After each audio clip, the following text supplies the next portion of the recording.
আজকের ভিডিওটা একদম সকাল থেকে শুরু করেছি। সকালে সাফিকে স্কুলে দিয়ে এসে নাস্তা রেডি করতেছিলাম। আসলে আলু পটল ভাজি করছি আর রুটি বানাইছি। আমার সাফি আবার সকালে পরোটা খেতে খুব ভালোবাসে, পটল ভাজিও কখনোই খায় না। পরোটার সাথে ডিম খাবে। এখন কলা আছে ঘরে, আম আছে, এগুলো কেটে দিলে সুন্দর মতো খেয়ে নেয়। এই তো দুপুরে রান্নার প্রিপারেশন চলতেছে। বড় আপা আজকে বাসায় কাঁঠাল নিয়ে আসছিল। আপনারা যেটাকে এঁচড় বলেন, আমরা কাঁঠালই বলি। আসলে কাঁঠালটা এত মজা ছিল, মানে সুন্দর করে কুটে ধুয়ে আমি রান্না বসিয়ে দিয়েছি। এই কাঁঠালটা আবার মাংসের মতো করে রান্না করলে ভীষণ মজা লাগে। কারণ এই কাঁঠাল রান্না করতে মাংসেতে যে মশলাগুলো দিই আমি সেই মশলাগুলো দিয়ে রান্না করি।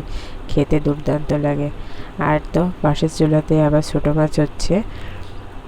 মানে ছোটো মাছটা পটল দিয়ে, পটলটা খুব কুচি কুচি করে কেটে, আলুটা কুচি কুচি করে কেটে চচ্চড়ি করা হবে। আসলে ওটার মধ্যে ঝিঙে কিংবা ধুমে দেওয়ার কথা ছিল, কিন্তু দুটার একটা ফ্রিজে নেই, পটল আছে, তাই পটলটাই দেওয়া হলো। আর এদিকে আমি কাঁঠালটা সুন্দর মতো কষিয়ে নিচ্ছি। আসলে যে কোনো তরকারি যতটা কষাবো ততটাই মজা হবে। আর কাঁঠালটা আমি একেবারে কয়েকবার করে ভাজা ভাজা করে কষিয়ে নিয়েছি, অল্প অল্প পানি দিয়ে দিয়ে।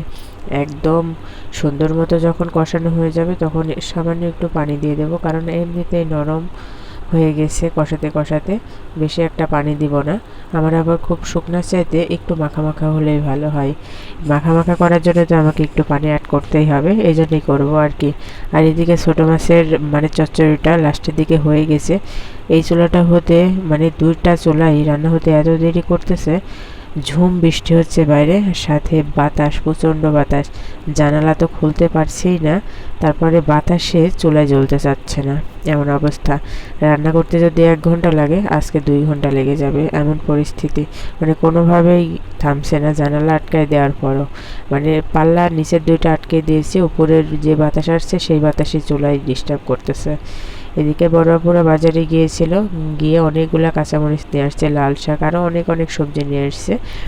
নিয়ে এসে আসলে কাঁচামরিচটা বর্ষা দিনের, একটু তাড়াতাড়ি বোটাটা খুলে রেখে দিলেই ভালো মতো থেকে যায়। এই জন্য বোটা খোলার কম্পিটিশন চলছে এখানে। এইদিকে আমার ছোট ননদ মানে মাছের মাথা ভর্তা করছে। ছোট ছোট মাছের যে মাথাগুলো হয়, পেঁয়াজ রসুন আর কাঁচামরিচ দিয়ে সুন্দর করে তেলে ভেজে ভেজে নিয়ে পাটায় বেটে নিচ্ছে। তারপর বর্ষার বড় ছেলে অনেক দিন ধরে পাটায় ভাত খাওয়ার শখ, খাইতে পারেনি, এই জন্য ফুপির কাছে আবদার করছে। ফুপিও সুন্দর মতো ভর্তাটা বেটে পাটায় মাখিয়ে খাওয়ানোর কথা ছিল, কিন্তু শেষমেশ খাওয়াতে পারেনি। একটা ফোন আসছিল, আপুকে বাইরে যেতে হয়েছে। এই তো সন্ধ্যার পর আমরা আবার 1 প্লেট আম নিয়ে বসেছি, দেখেন, একসাথে খাওয়ার জন্য। পণ্ডিতও বসে আছে, মাশাআল্লাহ।